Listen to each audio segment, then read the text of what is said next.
that's what the circus does for all the oddities. It really allows them a place where they can be very confident in themselves, and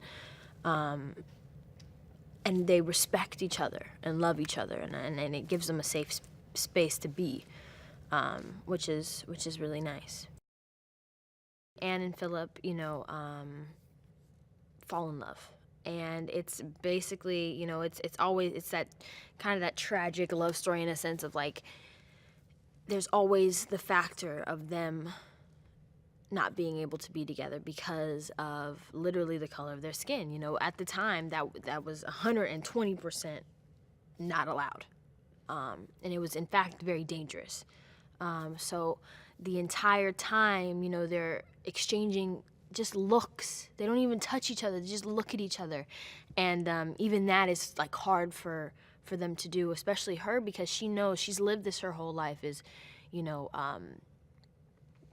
having to deal with racism, having to deal with that in her face, because as a black woman at the time, and so she's used to this. This is not something that is uncommon to her. So she's trying to, everything in her mind is telling her that that's a bad idea. It's dangerous. It's wrong. It's, it goes against everything that she's been taught. But she's slowly falling in love with the exact thing that she always thought hated her.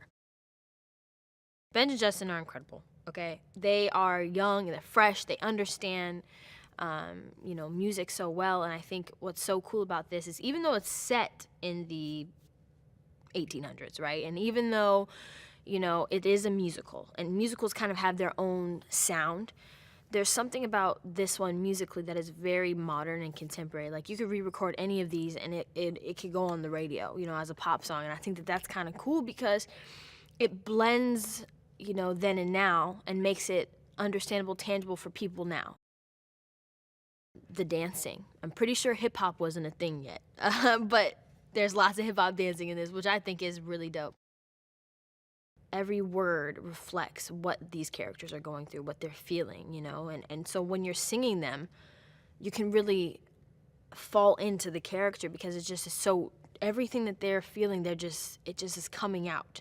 And so many people can relate to, those kinds of those songs. I know that there's a young woman or a young man who is going to hear this song and is going to need to hear "This Is Me," need to hear that, I'm brave, I'm bruised, I'm who I'm meant to be. Somebody needs to hear those words, and feel bigger and feel like they're a part of something. And so I just find it really cool. I don't really think there's anything like it. Like, we're literally flying through the air, and like, it's so cool to me, this love story, and it's this choreography that usually, when you have a love story in a musical and there's choreography, it all happens on the ground. But literally everything that happens is like flying in the air, me grabbing him grabbing me, swinging around, He has this way of like explaining things so vividly. He's like the best storyteller in the world.